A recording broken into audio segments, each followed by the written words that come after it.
Here we go. Clerk will call the roll.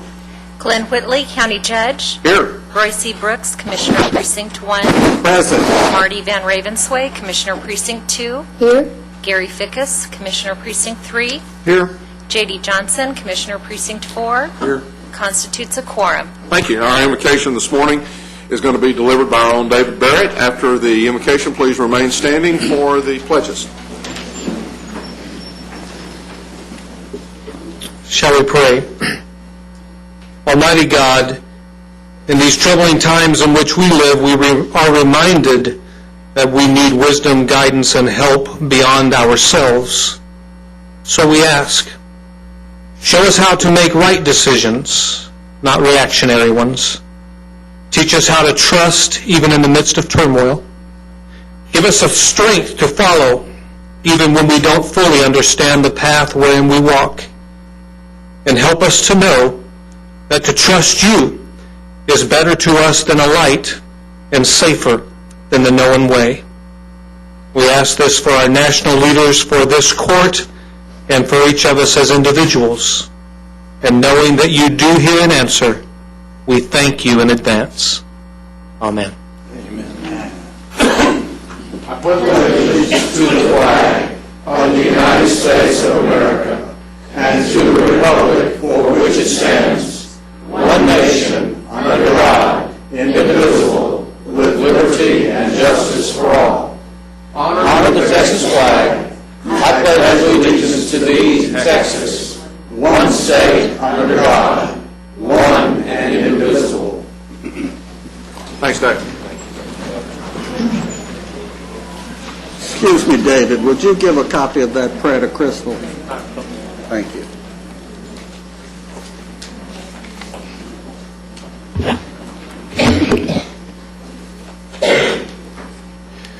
Mr. Manius? Good morning. The only announcement that we have this morning is to remind the court that we do not have Commissioners Court next week, March 10th. Thank you. You're getting better at this. You were supposed to tell us something we didn't know. I wanted the whole world to know, Commissioner, so. I think he wanted to get out of the way and let the judge begin calling these names. Yeah, and I don't even know that for sure. Well, no, there it is. Maybe I do. We'll see. Court members, you have before you the minutes of our regular meeting of February the 24th. Move approval. Second. We have a motion and a second. Any discussion? Please vote. Motion passes unanimously. And it is time to recognize our employees, which again is, even though I know terribly mispronounce some of your names, this is really a treat for me each month. I enjoy very much the conversations that I have with those employees who have been with the county at 20 plus years. And it never ceases to, in some ways, surprise me by some of the conversations that we have and some of the responses that I get. But I really do want to say, and I know the rest of the court feels exactly the same way, we cannot begin to express the gratitude that we have for y'all, not just the 20 plus, but really everyone whose name we have an opportunity to say and to recognize you for the service that you give to the citizens of Tarrant County.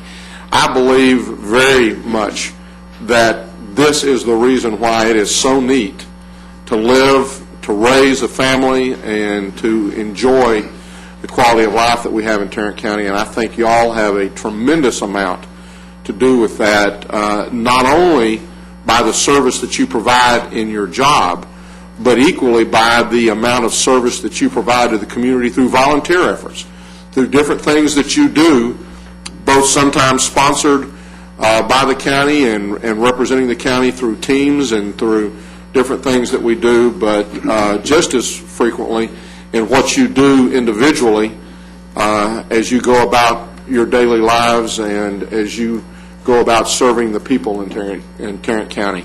I really believe that we are special because of y'all, and it's just not something that I see when I venture to other parts. So I really want to thank you as we start the process today and tell you that as much ribbing as I take over how I will pronounce some of your names, this is a very special time for us each month as we go through this process. I will begin. Well said. Well, it's when I tell people that we do this, they all kind of look and say, golly, what a great idea. And I just encourage them to start it in their counties because it is a neat time. We're going to start off with our 5-year employees. As I've said a couple of times or implied, if it sounds like your name, stand up. And just bear with me as we go through that. We'll start off with our 5-year employees. Please stand and remain standing until we get to the end of your group, and then let us recognize you for the work and for the years you've given us. Sarah Bruner, District Attorney's Office. Stephen Cannon, Facilities Management. Elizabeth Falcon, Juvenile Services. Tasha Foster, District Attorney's Office. Jose Garcia, CSCD. Ty Gregory, Sheriff Booking. Miguel Gutierrez, Precinct 2 Maintenance. Lori Keith, Sheriff Booking. Martha McCarty, Juvenile Services. Stephen Scott, Precinct 4 Maintenance. Frank Trevino, Sheriff Confinement. And Rainey Webb, District Attorney's Office. These are our 5-year folks. Let's give them a round.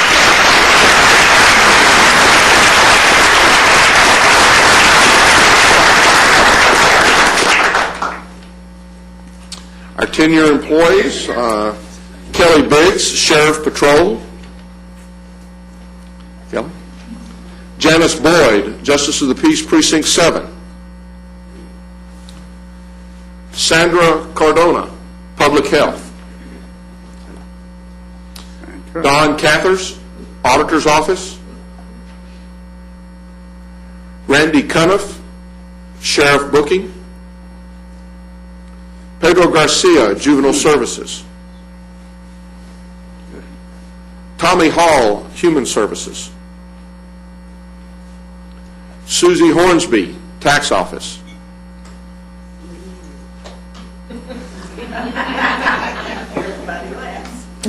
Now, I messed up something here. You don't...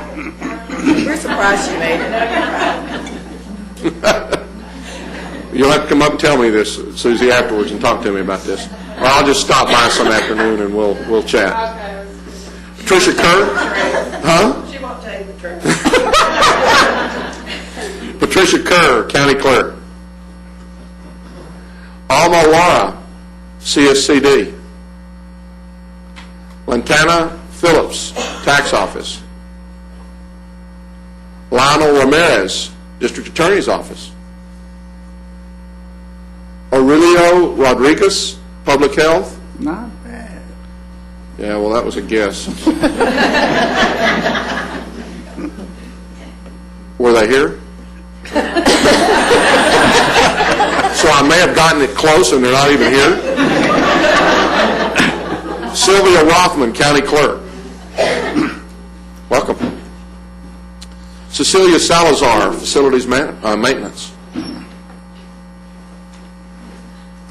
Joe Shannon, District Attorney's Office.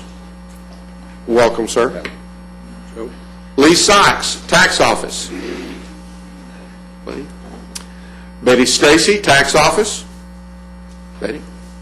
Cindy Williams, District Attorney's Office. Delia Izard. Thank you. Izargaria. Vampire. Human Resources. That is our 10-year employee. Let's give them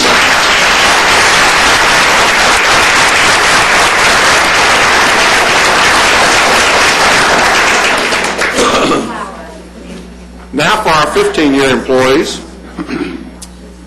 Rhonda Abendashine. Yeah, I was afraid of that. Public Health. Richard Aldridge, Sheriff's Court. Richard. Susan Ball, Public Health. William Blankenship, Public Health. Elton Burks, Sheriff Courts. John Kramer, District Attorney's Office. Jack Dillard, Sheriff Booking. Laura Flores, District Attorney's Office. Belinda Franklin, Sheriff Training. Danny Gilbreth, Sheriff Booking. Sam Haber, Sheriff Courts. Patrick Howell, Precinct 4 Maintenance. Dina Jackson, Public Health. Andrea Johnson, Tax Office. Rachel Martinez, Public Health. Philip Morrow, Sheriff Booking. Larry Reynolds, Medical Examiner's Office. And William Turner, Sheriff Confinement. Let's give the 15-year employee.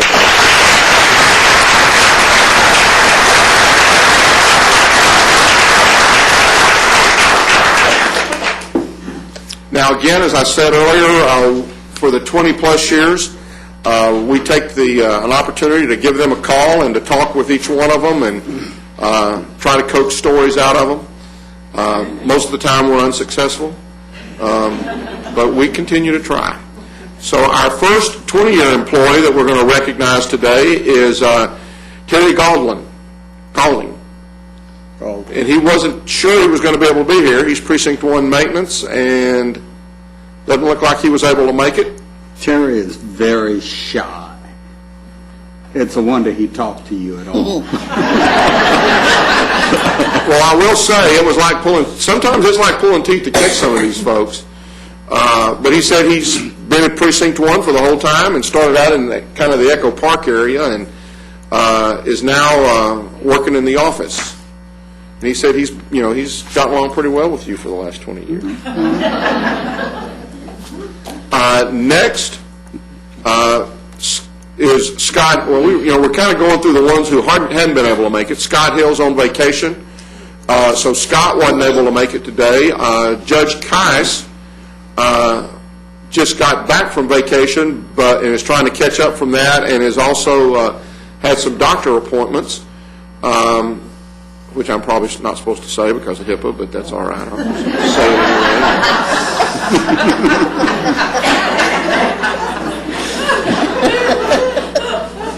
And then the next one is, so the first four are the four that are not going to be able to make it. Dwayne Marshall was 20 years and was in inmate services. So I think the first one that we've got that will be able to make it is Nikki Padilla. Nikki, where are you? There she is. You were beginning to kind of worry me here. Been here 20 years, is now working in the public health. Actually started in the Sheriff's Department, spent 2 weeks there filling in for a person who was on vacation, and then after that person got back, ended up over in the WIC Department. And, she had gone, I guess for 2 years you went kind of part-time, and so she's again one of these ones that spent a little bit more time with us than 20 years, but we're recognizing her for the 20 years.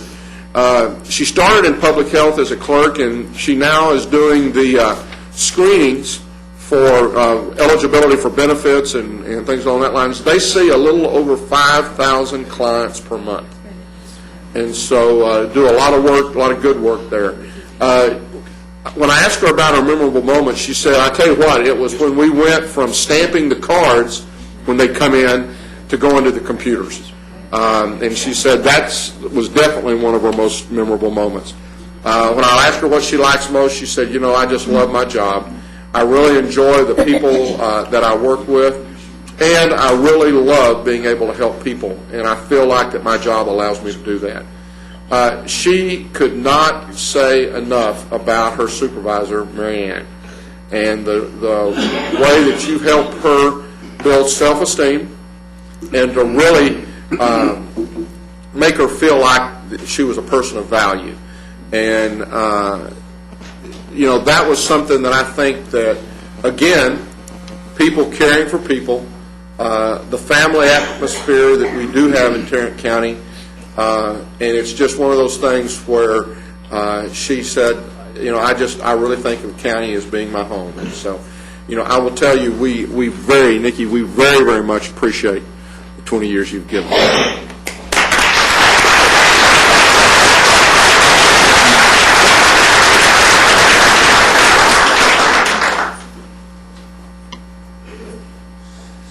Next is Deshae Rowan. Did I come close?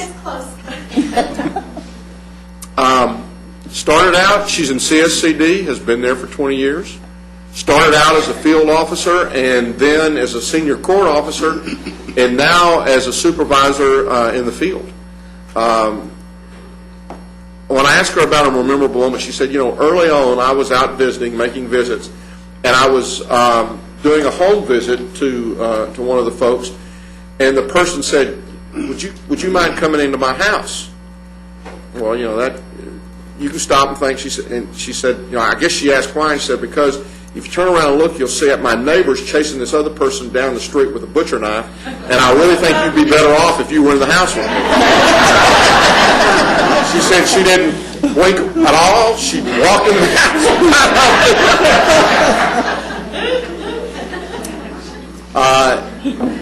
When I asked her what she liked most, she said in her own small way she makes a difference in the lives of the people she works with. And when she stopped having that feeling, she said she'd stop working. She said the county really treats its employees great. She again mentioned the various activities that we have, the volunteer opportunities that we have. Deshae, we really appreciate the 20 years that you've given to Tarrant County. Thank you very much.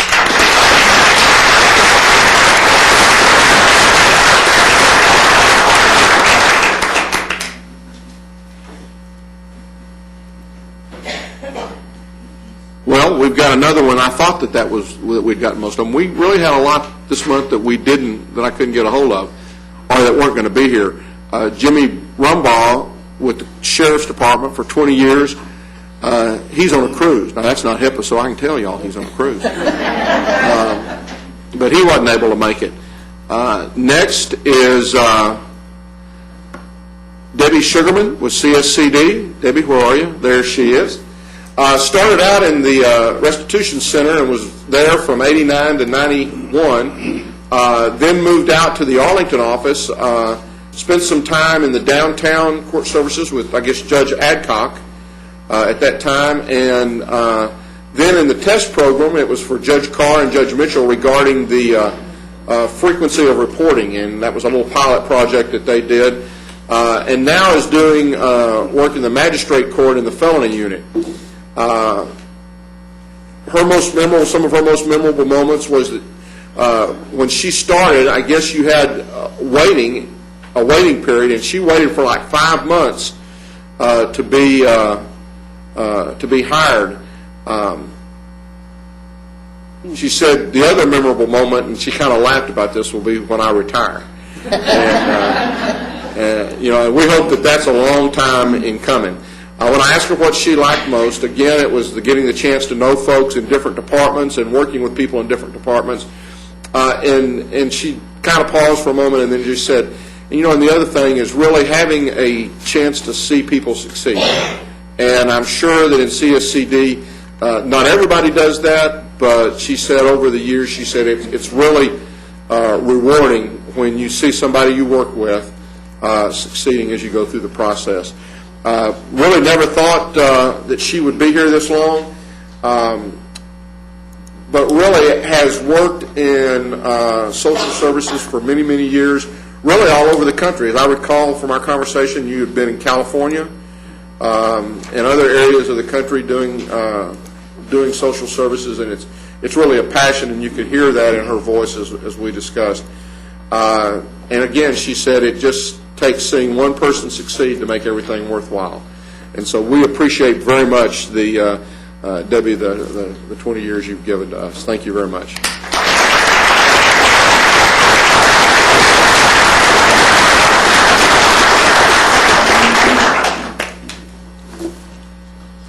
Okay, next is Patricia Mahan, County Clerk, 25 years with the County Clerk's office. Started off in records management and spent about 18 years there, and then transferred over to the County Clerk, and is now one of the operators in the scanner department. When I ask about the more memorable moments, as many folks do recall, it was that shooting in 1992, and I think the impact that had on a lot of folks, it's something that it does stick with you. And I know I lost a very good friend, Chris Marshall, in that. He was in our Rotary Club, and I knew him for many, many years, and it was tragic from that standpoint. When I asked her what she liked most, it was the people that she's had a chance to work with in the various departments, and then the benefits that the county offers. And kind of in wrapping it up, she just really talked about what a wonderful experience it had been working for the county. And I'll tell you, Pat, we appreciate very much the 25 years you've given us. Thank you very much.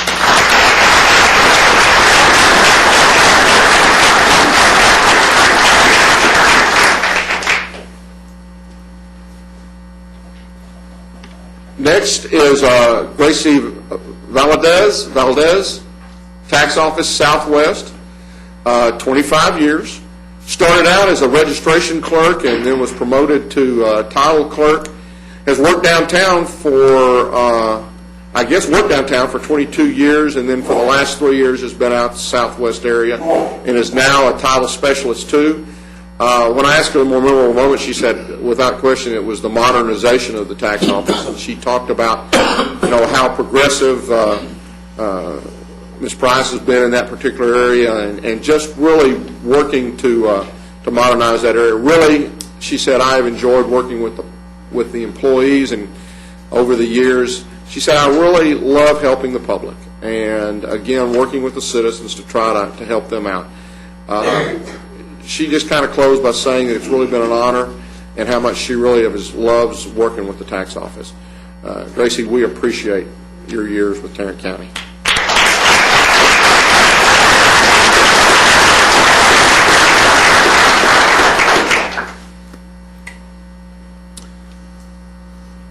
Next is Sandra Wright, 25 years, works in the tax office. Started out in the Arlington office, and I guess was there for about 17 years, and then after that she moved to the Poly office, spent some time at South Lake, and is now a motor vehicle specialist to title clerk in the downtown location. She, having spent 17 years in Arlington, she said, I really feel like I've got a lot of folks who I met and worked with out there that were really almost like family to me, and had really enjoyed that time in an opportunity to be out there.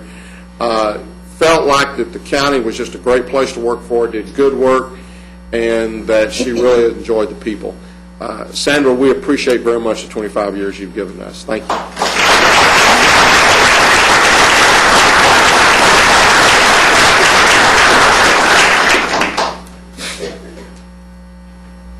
Our final employee this month is Charlotte Hogan Price, who's been with the county for 30 years. Charlotte?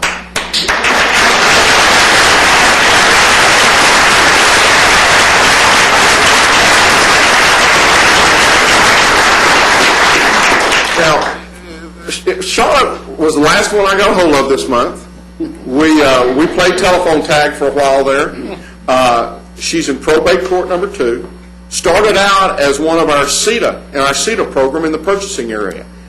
And it was kind of funny because yesterday, before you and I talked, we had a meeting to talk about some summer work programs that we're going to have for the youth starting this summer.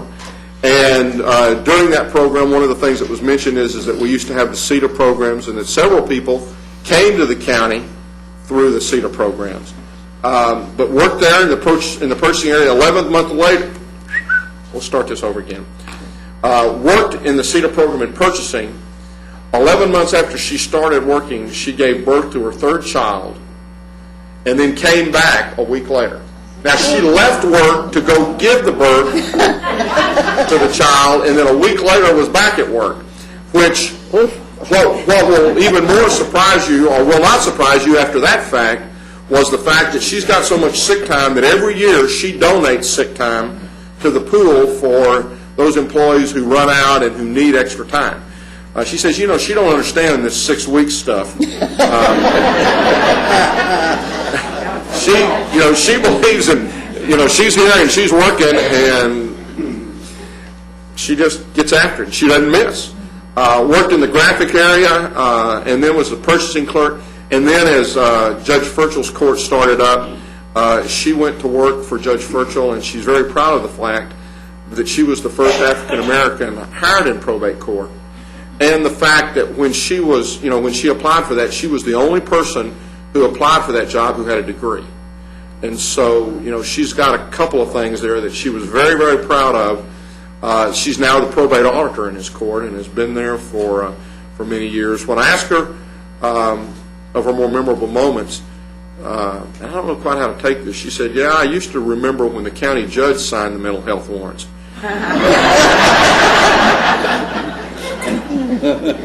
She talked about Moncrief, then Judge Moncrief, where she'd bring them over, and I can think there might be times when I'd like to be able to sign the mental health warrants. All right. When I asked her what she liked most, again, it was the fact that that she felt like she could change and that she had an opportunity to see people's lives changed by the court. Just had great things to say about Judge Furchell, and the fact of, how compassionate he was, not just to taking care of the elderly folks who came through the court, but also the youth or that sometimes needed that same help. And again, is one of those who commits time, commits effort. As I said, donates sick time. Charlotte, we really appreciate the 30 years you've given attorney.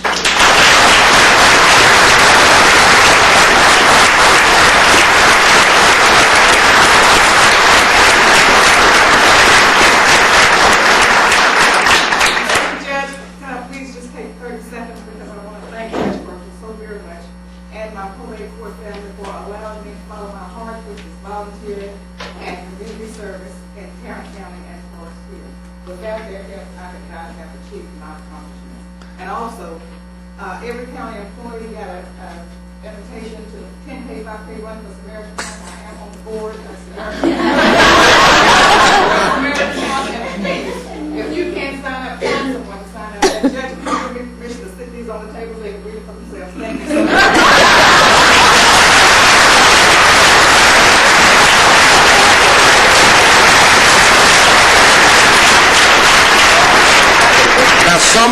Some of you, when I call, I have to sometimes just almost pull the information out of you.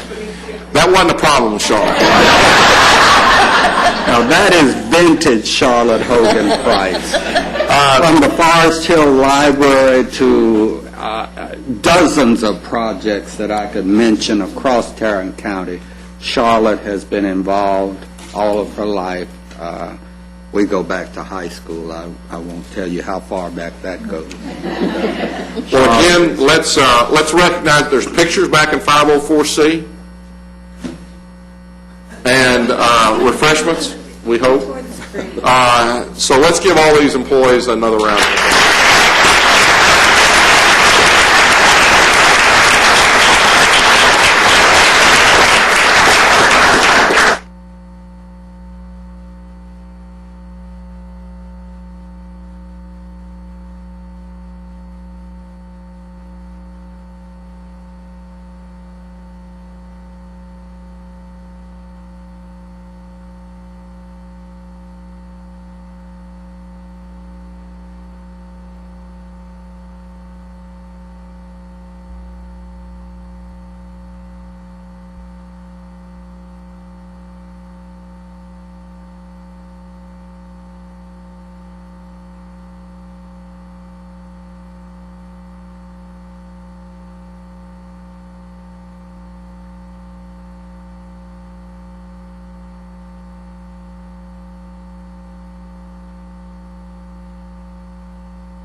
Let's go ahead and continue. The next item on the agenda is the proclamation for Red Cross Month. And I know that our own tax assessor collector, Betsy Price, is on that board and is very involved. I have a proclamation that I'll... As is Crystal James. As is Crystal James. Excuse me.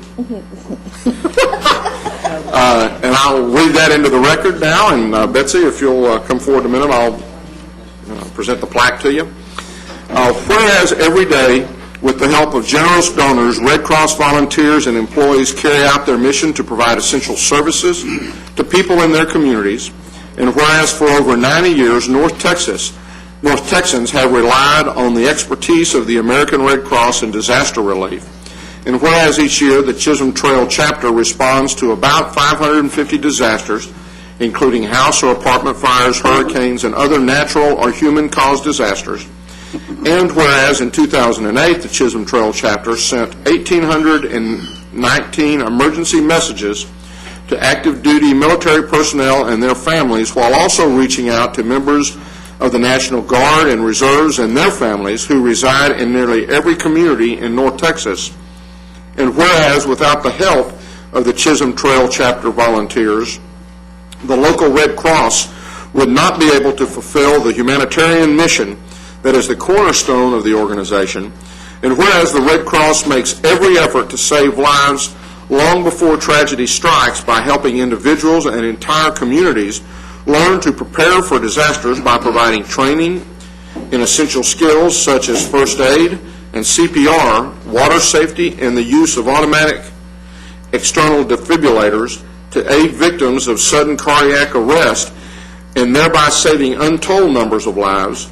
And whereas March has been designated as Red Cross Month by the U.S. Presidential Proclamation to celebrate the achievement of Red Cross in the service it provides to communities nationwide, now therefore be it resolved that we, the Commissioners Court of Tarrant County, do hereby proclaim March 2009 as Red Cross Month in Tarrant County.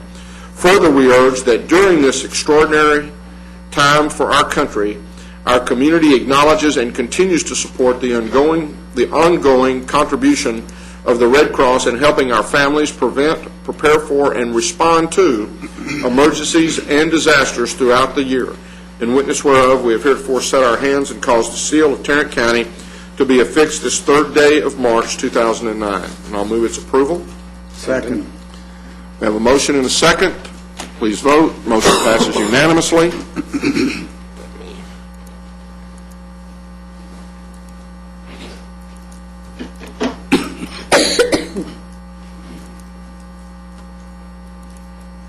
And thank you all very much. Thank you. Thank you.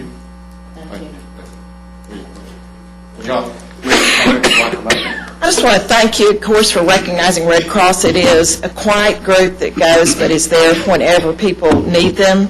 All of you, if you'll think back, probably have a Red Cross story from a loved one who was contacted via the armed forces or an emergency, or even swimming lessons or CPR, or in many cases, babysitting services for your children. If they taught your children babysitting, my daughter went through a Red Cross babysitting class, and so did all her friends. Crystal is on the board now, and you are Secretary. I'm Vice Chair, and we have Mark Jones with us today, who is our Board Chairman. Thank you again. Thank you. Mark, would you like to, or Crystal? Thank you all very much, and we certainly appreciate all the volunteers in our community helping out, as well as their fine contributions to their organization and everything we do on a day-to-day basis, especially those 2 house fires a day that we show up at, along with our other training and preparedness and emergency and armed force services. So we certainly appreciate it. Thank you so much. And we also want to thank for the collaboration and partnership between our other community agencies, as well as city, county, and local governments in emergency preparedness and response. And thank you so much for your support and public awareness of the Red Cross. Thank you all. As always, but especially given all the disasters that have happened, we are always taking donations. Specifically here in this community, March 21st is Stars at Night, which will be our annual fundraiser. And if you're interested in coming, see Betsy or myself or any board member, and we'd be happy to sell you a ticket or a table. Thanks.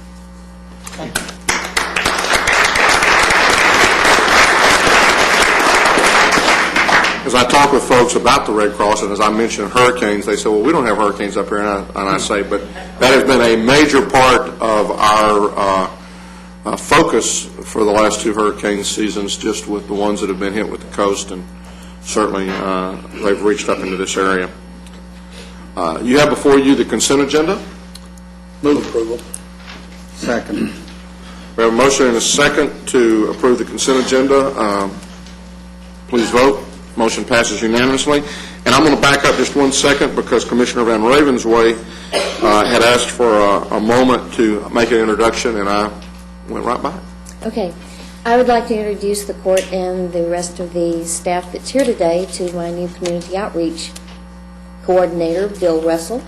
And now that makes a team because his wife, Joy Lee Russell, is in our transportation department. Welcome, Bill.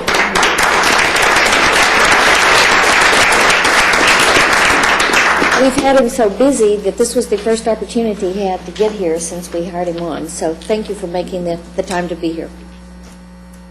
Mr. Manius.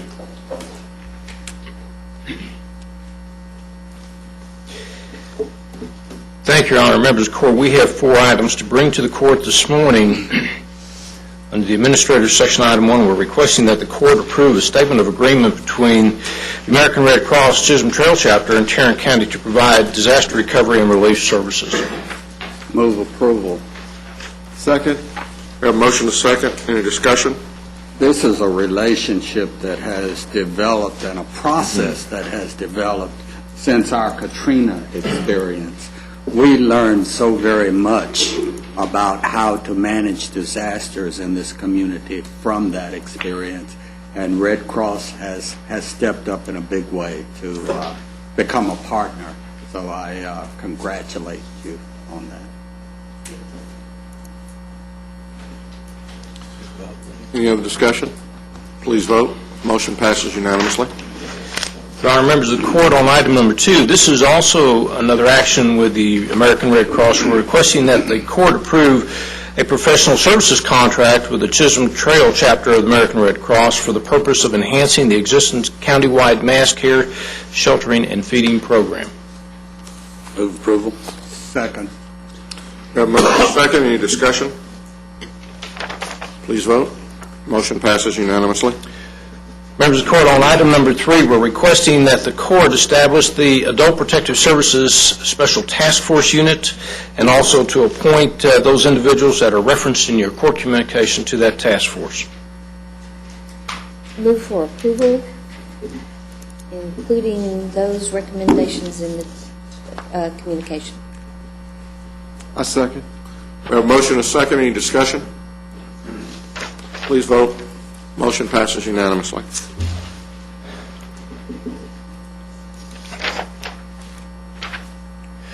Your Honor, members of the Court, on item number 4, this is a carryover item from last week. I believe that we did send out a memorandum to you yesterday. I'd like to go over some of the numbers real quickly and then answer any questions that you might have.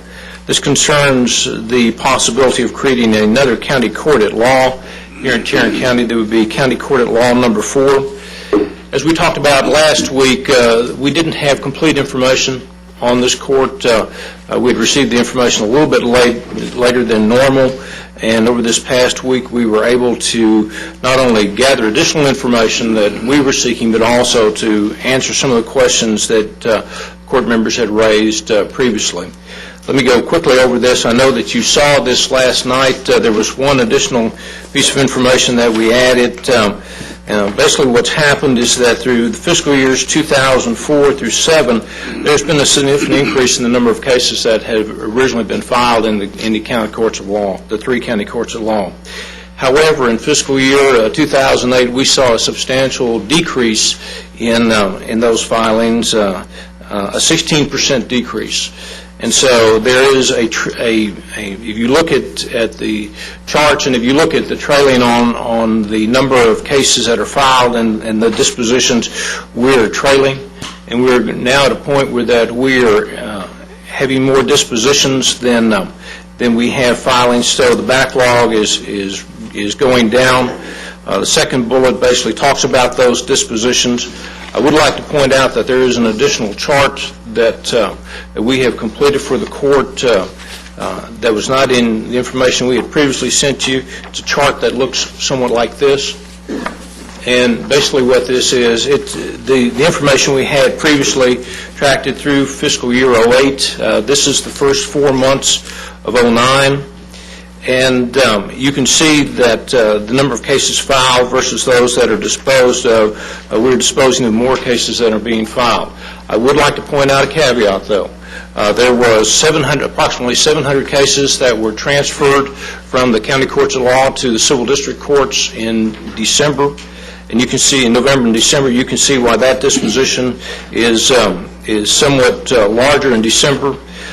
Even though there were 700 transferred, quite frankly, when you subtract the 700 from the 4306, you still have a decrease in the backlog due to more cases being disposed of than were actually filed.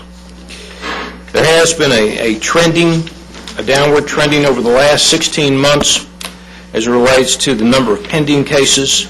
In January of 09, which was our latest data, we had 5,430 cases that were pending in the 3 courts at law.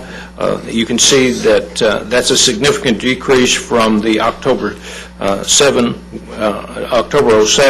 numbers, which were about 7,500 cases.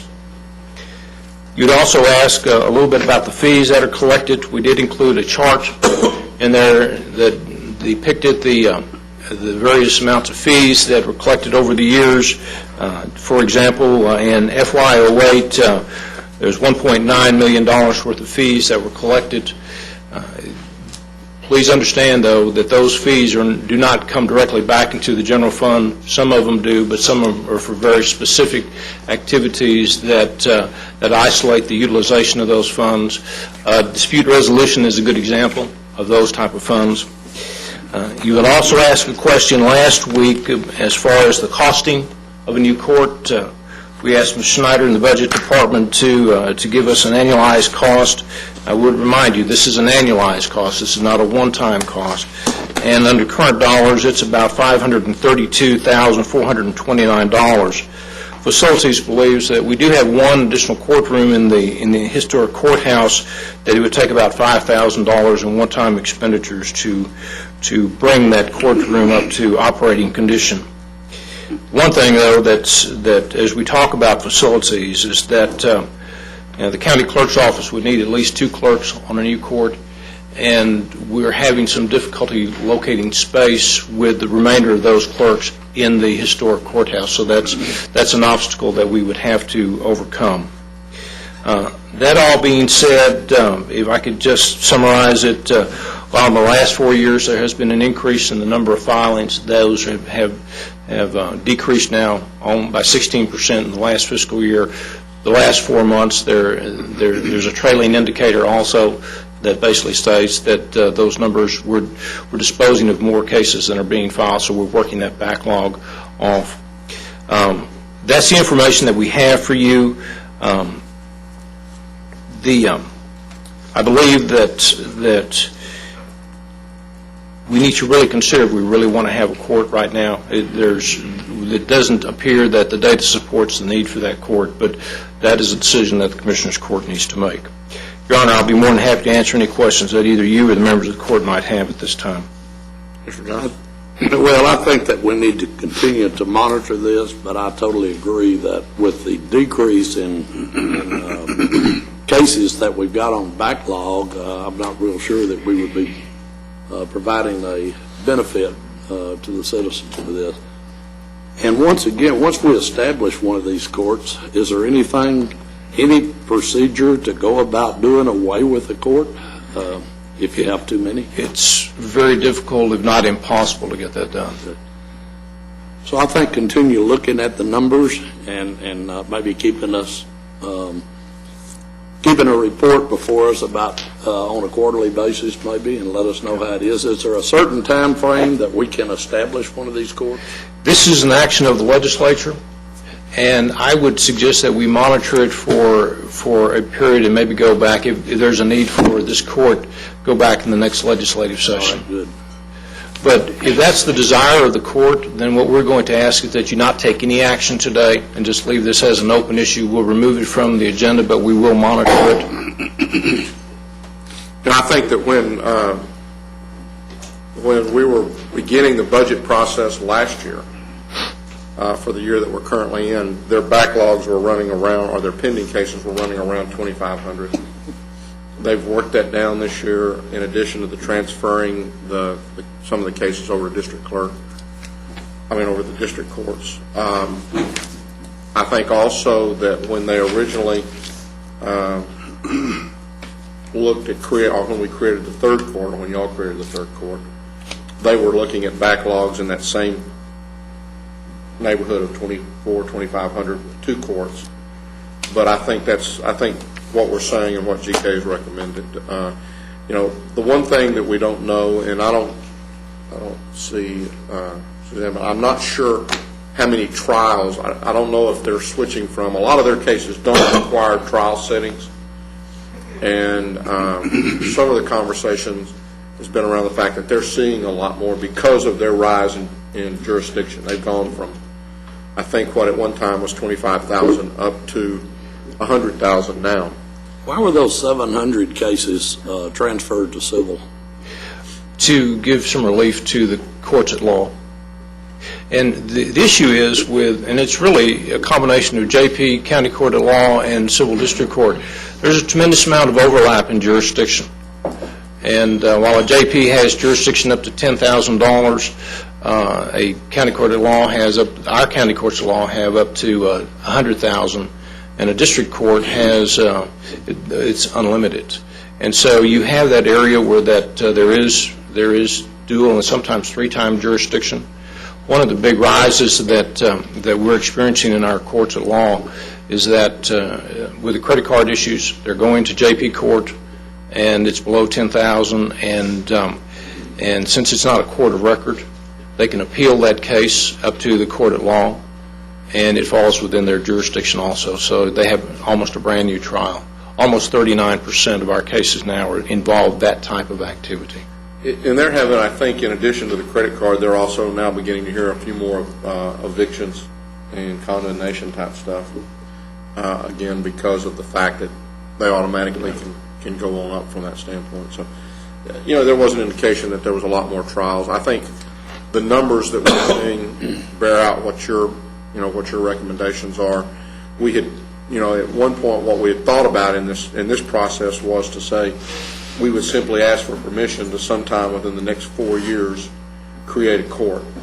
I believe there's also been some communication with Senator Harris's office, or his staff at least. I'm not sure we've talked directly with Staff right now. At staff level, and I think they're a little concerned with putting in a request at this point in time also, is the feedback that we got from our governmental affairs folks.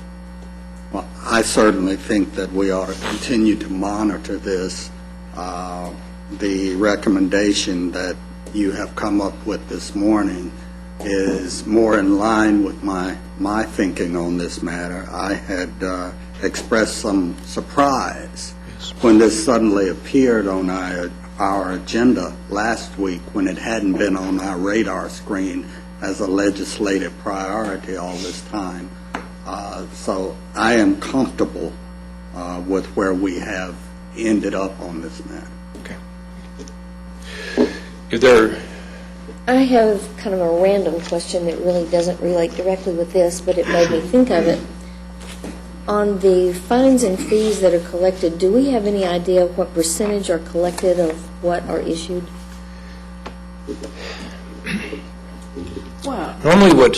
it's civil. Well, there's two issues. There's the criminal court fines and fees, and then the civil. In the civil, you have to file and pay those fees prior to you go when you file the case. So those are 100% or fairly close to 100% collections. And on the criminal, it's the 1863 legislation that both the county and the district clerk are working on in the collections. And right now, we are at the initial stage of our first baseline audit by the comptroller's office on that, so we're probably a year away. I will tell you, though, that the rules that we have implemented or the strategies that we've implemented in the criminal courts, those collections are up. We move them fairly aggressively, and that's to compliment both clerks for the work that they've done on that. Well, one of the things one of the differences between the county court at laws and the district courts there are differences in fees. And so, there is an incentive to file in the county court at law because there are lower court fees than there are if they file in a district. And as Mr. Manus mentioned, there is that overlapping jurisdiction. And so a lot of times they'll file in the county court at law because it's a cheaper court fee. And that's something that we need to explore from a legislative standpoint as equalizing or, trying to make those fees a little bit more equal from that standpoint. So at this point then, unless someone objects, we'll just take no action at this time. Thank you, Your Honor. Thank you. Ms. Tidwell.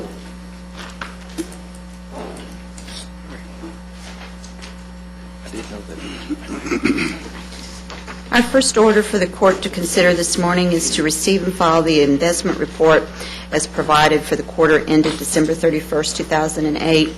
I would point out that we were able to lock in some fairly good rates that will be maturing over the next several months. We have one security that we purchased that we feel certain will be called. It's a callable security. The pool rates, the average today is 0.7%. So we are looking at some certificates of deposit. We've been in touch with Chase, and the rate today for a one-year CD for $100 million is 1.23. So we are looking at locking up some of the additional funds that we have that's in the pools. And I know that, we're not talking about near the same dollars, but I know that in our housing finance, we are seeing 2+%, and some of those institutions have indicated at least that they could give us an unlimited amount and at the same time give us some securities. Legacy was one that comes to mind that had mentioned that, and I don't know whether or not that would significantly affect the rate, but I hope that we would check with some of those banks that are in our housing finance and see what they're willing to do. We've talked about that. Obviously, for us, it's getting the additional collateral agreements in place and looking to put the money out there. Some of the money we know is not going to be spent. A lot of the issue for us has always been accurate cash flow. I think there'll be a large amount of money this year that remains unspent, but typically we've been hesitant to lock things up longer term, but we're looking into that. Certainly we'll be very conservative in the future with our revenue estimate for interest earnings for the coming year. We anticipate being a little short even for the current fiscal year, even with the rates that we were able to lock in. But we will, certainly if you have names of banks, we're interested in having discussions with those banks and looking at we could set up agreements. Obviously, it's a very time-consuming process, so we'd like to limit it to a reasonable number, but we are open to that. And we'll probably move forward today with purchasing the amount at Chase. How many millions are we talking about normally that we could invest over a... and be fairly sure that it would be there for at least a year? Well, a big chunk of the money a big portion of the funds that we have in deposit right now are the bond proceeds from the transportation bond and the construction packages. And it appears that a very significant portion of that should still be around by the end of this year, and that's really a large measure of what we're banking on to... That's the $100 million out to a year from now. Okay. Each million, if we can get a point I mean, I do know it's time-consuming, but if we can get a point, that's $10,000 per million, so that's not chump change. I mean, so if we can, through working through other banks and stuff along that lines, get an extra percentage point, then, we need to be spending the time doing that, I think. I think that you ought to continue to be North of 100 million. cautious. I think you should continue to be cautious about locking up our funds over a long period of time. I would be hesitant to lock up $100 million for a year at such a low rate, even though it's higher than the pool rate. It's not that high. I would prefer that you look at perhaps a 6-month deal. The economy is going to be improving at some point. We don't know at what point in the next year that will happen, but I expect that it will happen. And I'd like for us to have the flexibility to be able to take advantage of rate increases if and when they occur, rather than being locked in with $100 million at such a low rate. I understand your concerns, and again, we will certainly be as assertive as we can to contact and look at what's available. On the other hand, my primary goal has been and will continue to be the preservation of capital and certainly the availability of funds for the county when that need should arise. And it is a very difficult time for all of us to maximize what rates we could obtain and yet still have the funds available. And certainly our crystal ball is very fuzzy. But yeah. Surely. On the 100, on what we have currently, how is that collateralized? A full faith and credit of under 5 years. And anything in a time deposit or an interest earning deposit would remain with the collateral agreements that we have. I do know that Chase is going to come back for discussions with this body in regards to removing the collateral that is pledged and going with the FDIC program that was enacted as part of the temporary liquidity guarantee program. I believe there's a meeting scheduled to have discussion with some of you in the future. They've been to meet with me, and my recommendation to them is that if it's allowed by law and that's what they're interested in doing, then they need to visit with the court. Any sort of time deposit or interest earning account that we were to put our funds in, though, will continue to be provided the collateral. Well, personally, I'm probably more concerned about the safety of our money versus getting an extra quarter of a point or... And I'm not suggesting that we don't have 100% collateralized. Okay. I'm just saying that, the stuff, and again, the stuff that we have through housing finance is under the insured guaranteed amount. Right, but we're talking... I understand. That's what I'm saying. We've got collateral agreement. Small change on that money. I mean, it's in $100,000, $200,000 increments where we're talking big dollars here. And that's where, we may not. But again, what the banks have indicated at least is that they could take, Legacy at one point in time indicated they could take up to $50 million, and I said collateralized, and they indicated yes. Now, I don't know what that means as far as a discounted rate. We would just have to have discussions. Well, we need to have discussions with them, and... Be careful with any bank. Yes. That's all I'm saying. Well, and again, the larger banks, that's not to say that any bank is secure, but also some of the larger banks, we just have to make sure that whether it's they're more likely to FDIC get bailed out than the little or ones. collateral, we have to have whatever protections available, whatever protection the bank is willing to offer and whatever we can have available. And so we will continue to work on that avenue as well. Okay. Still need you to receive and file it if that would be agreeable. I need a motion to receive and file. So move. Second. We have a motion and a second to receive and file. Any discussion or any additional discussion? Please vote. Motion passes unanimously. Our next item is we're requesting that the court receive and file the auditor's report on the Justice of the Peace Precinct 8. We've met with the Justice of the Peace of this precinct and will continue to work with him and his staff to improve the areas that we noted. Some of them, though, were also areas that were noted throughout the JP offices in regards to their system and the way the system has been configured in the past, and we will continue to work on those and report back to the court as appropriate.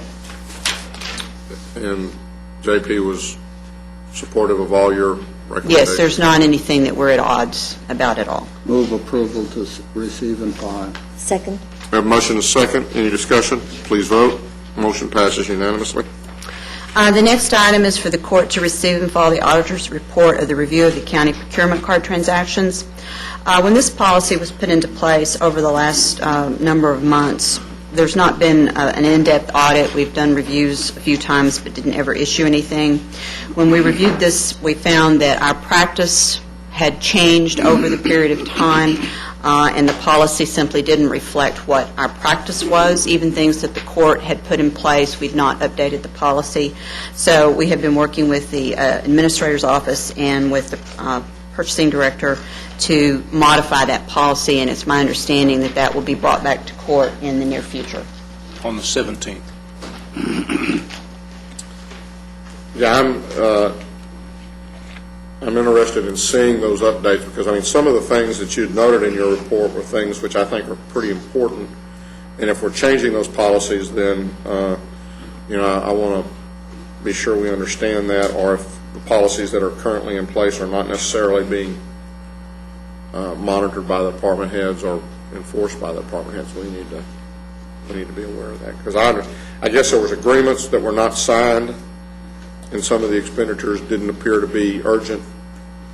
Well, the policy originally said that it had to be for a work stoppage. That's really not the way the cards are being used. Was, again, an effort in the beginning, as was said, to be very tough on the use of that, and that may not be as critical. But again, those are the kind of things that we've got to decide whether we want to change that or not, and kind of go through that. And there were certain things that the court approved that just simply was not reflected in the policy. I mean, I don't think that, one of the things that we found is that, and Judge, you hit the nail on the head, when we first put this policy together, it's the first time we ever had procurement cards. And so we wrote this policy really very tight. And as we've moved forward, there have been things that we've acquired with the procurement card, quite frankly, upon the approval of the purchasing agent, who by law is the only one who can make purchases for the county. So it was a payment method, and simply what we need to do, and what we have been doing, we need to simply bring our policy up to date and bring it to you for consideration and approval. Move to receive and file. Second. A motion and a second. Any discussion? Please vote. Motion passes unanimously. And finally, we're asking the court to receive and file the Tarrant County financial statements for the 4 months ended January 31st, 2009.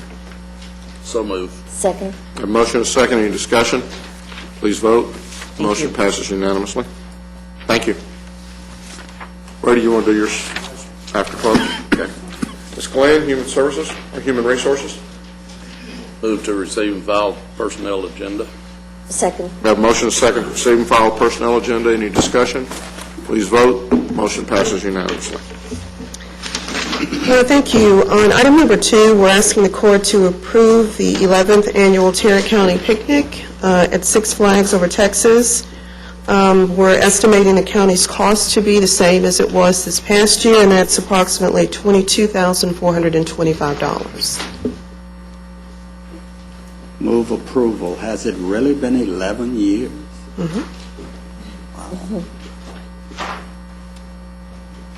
Second. We have a motion and a second. Any discussion? Please vote. Motion passes unanimously. Item number 3, we're asking the court to approve attachment G and amendment number 5 to the Health Smart Preferred Care LP agreement. Attachment G details the new transplant program. That's a part of the EPO and PPO programs. Amendment number 5 outlines the cost for network access and case management plan for those 2 plans. Both documents are effective 1/1/09. Move approval. Second. We have a motion and a second. Any discussion? Please vote. Motion passes unanimously. And our final item, number 4, we're asking the court to approve amendment number 4 to the agreement with Employer Services. This is our claim services agreement for our EPO, PPO, and dental indemnity plans. 2009 rates actually represent a 4% increase over 2008 rates. This is a one-year agreement.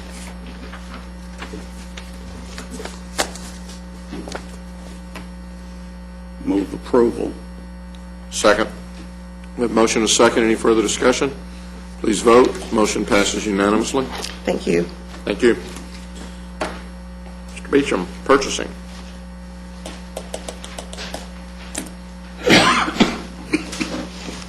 Your Honor, other members of the court, we have 3 items for your consideration this morning. Our first item is a bid award recommendation for RFP number 2009-029 for Statement of Auditing Standards, SAS 70, a service auditor's report on the processing of transactions by the tax assessor collector. Recommendation be toward the Weaver and Tidwell, the amount of $79,500. Seeking contract approved from the court, if approved. Move approval. Second. We have motion and a second. Any discussion? Please vote. Motion passes unanimously. Item number 2 is another bid award recommendation for RFP number 2009-030 for implementation of an electronic health record system. Recommendation would be to award to Clear Health Incorporated, the amount of $45,000. Again, seeking contract approval, if approved. Let me ask our IT director if this particular system is modular such that it will plug into the overall system that we're looking at. This initial expense is to find out and to look at all of that. So this $45,000 was approved by the steering committee to move forward with the study to do that. Move approval. Second. We have a motion and a second. Any discussion? Please vote. Motion passes unanimously. Our last item is an item in regards to request for qualifications number 2009-045, qualifications for environmental consulting services for facilities. We are seeking approval from the court to conduct negotiations with the top 4 ranked firms, as shown in your court communique. Move approval. Second. We have a motion and a second. Any discussion? Please vote. Motion passes unanimously. Thank you.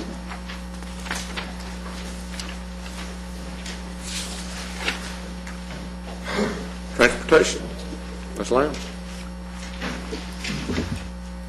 Good morning. I'm here to request that Commissioners Court consider the Tarrant Regional Water District application to vacate, abandon, and close a portion of Peden Road. It's located on the east side of Eagle Mountain Lake. The west end of the road dead ends into the lake and is a boat ramp. And Rick Carroll here with the the Water District is here to make the formal request and answer any of your questions. Looks like David Gary's coming as well.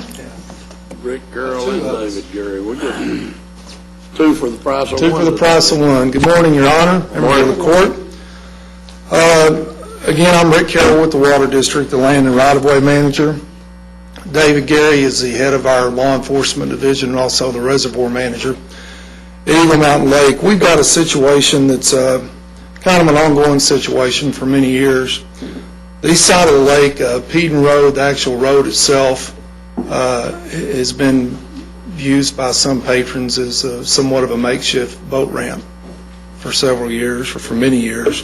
As a result of that, we have had many incidences where vehicles have been driven directly into the lake, dating back the 28 years that I've been at the Water District, and even back that far, we actually had a couple of bodies that were in one of the vehicles that were located. So with that said, we've got environmental concerns that is an ongoing issue, obviously public safety concerns.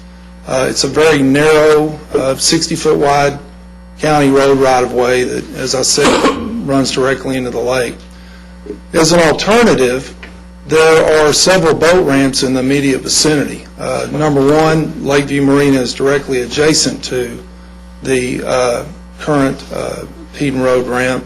Secondly, about 2.5 miles to the north, Creek Harbor Fish Camp And then the next one would be about 4.5 miles to the north at Newark. The Newark ramp is a free ramp. The Indian Creek ramp is $5 launch fee. I think the Lakeview ramp is $8 to $10, a little bit more.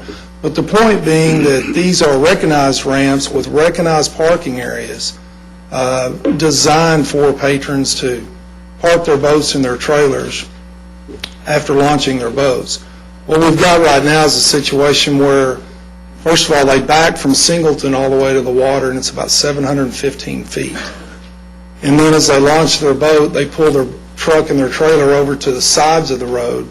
So once you've had a couple of people that have launched, you've got a very narrow opening for anyone else that would be prepared to back up and do that. So that's why we come to the court today to request your agreement and assistance with this, obviously from the 649 elevation down being the Water District's property, and then that section above being the county road right-of-way. And again, we're here to answer any questions you may have. David as well. Any questions? I don't have any questions, but I concur in what he has said, that we've had all kinds of parking problems. We've had fights out there. We have had wrecks, with cars trying to back their trailers in, and all the signs that we posted, except the signs we posted for closing this, the no parking and so on and so forth, get removed rather quickly. So it's a hazardous situation, and recently we had this little young lady that drove off in the lake, and luckily she swam out, but it's also causing environmental problems for the lake because of oil and gases and the water they have to clean up. So I certainly concur in their recommendation, and especially since there are boat ramps there nearby. That's rather cheap to launch. And you did not mention, but I believe y'all are planning on opening Twin Points here within the next... Yes, that's exactly right. Later on this year, latter part of the summer, we're going to be reopening Twin Points as a public park. And we've got a large parking area and boat ramp slated for completion this year. At that location, again, that's just another public access point for Eagle Mountain. So you're correct, Commissioner Johnson.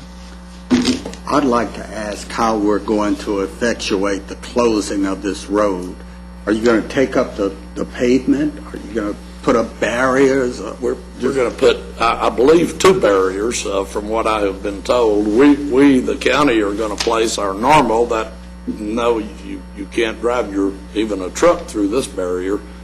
But prior to that, we're going to put a safety barrier, is what I'm going to call it, to where if someone does ignore that, and they will hit that before they hit the one that doesn't move. It should slow them down. Before they hit the water, before they hit in what might be an inebriated condition. Just to elaborate on that, the first barrier is not going to stop anyone, but it's going to make the second one that will as visible as possible. It's a Type 3 barricade. It's the typical one, the one recommended in the manuals on traffic control devices for road closure. And we'll also put up signs in advance of that road closed ahead, probably add some flags to them in the immediate future just to get people aware of that road's closed. There is a cross street there that they will be able to turn around. We're not creating a dead-end situation. Okay. Thank you all. Do we have a motion? What I'm asking that the court do is vacate, enter order vacating, abandoning, and closing the road at this location. I move. We approve. Second. We have a motion and a second. Any discussion? Please vote. Motion passes unanimously. Thank you. The second item I have is also an order to vacate, abandon, and discontinue to close a portion of Newt Patterson. It's a County Road 2108 in Precinct 2. It's generally located north of 1187 and south of Grimley Gibson. We've realigned the road in this location, taking out a severe S-curve, and we're asking the court to abandon the portion that was the old roadway. Move for approval. Second. We have a motion and a second. Any discussion? Please vote. Motion passes unanimously. Thank you. Thank you. Commissioner Johnson, I believe you have an interlocal agreement. Move approval of item 8J, 1A, and B. Second. We have a motion and a second to approve items 8J, 1A, and B. Any discussion? Please vote. Motion passes unanimously. Any appointments? Yes, I have an appointment to make to the Hospital District Board, or a recommendation to make. And I forgot his resume, but he currently serves on the Child Protective Services Board, Bruce Capehart. And he has agreed to resign from that board as they fill that position and come to the Hospital District Board. So he will be taking that position in March.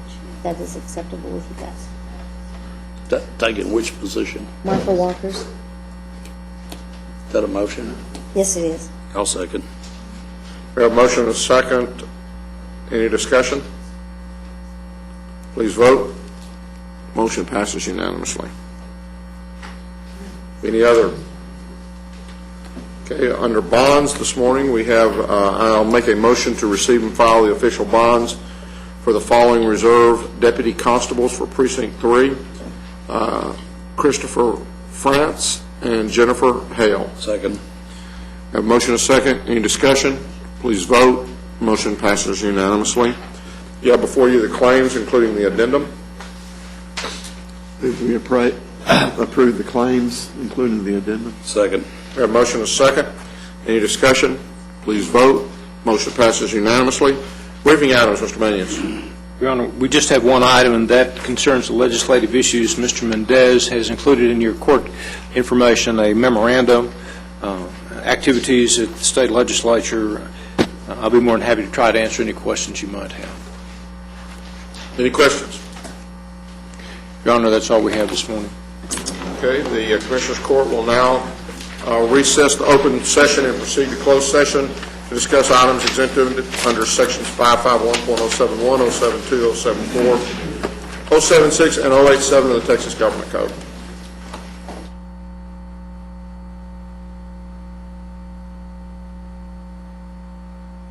Close today. If no one has a problem, I'd like for the courts to show that we're going to close today in honor of Judge George Crowley. Absolutely. Who passed away, and so we'll do that and served many years for Tarrant County. And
Yeah, right. With those two, not happening. I'll turn the sign back off then.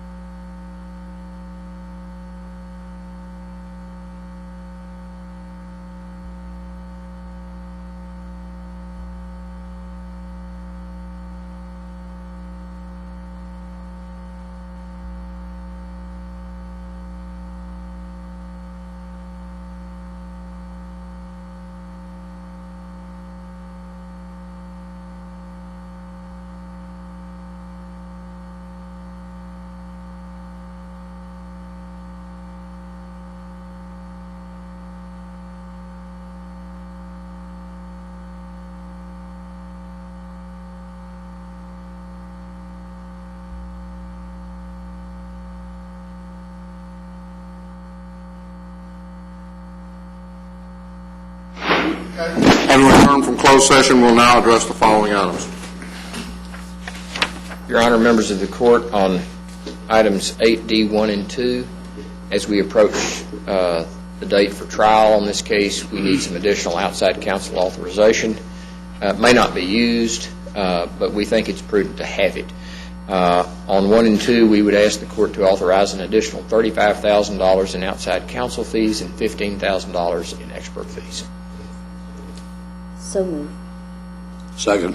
We have a motion and a second. Any discussion? And that will be a total for the two cases, not $50,000 in each case, but $50,000 total for the two cases. Thank you. Your Honor, we could ask the clerk to put in the minutes that this comes from the district clerk's professional liability fund. Any other discussion? Please vote. Motion passes unanimously.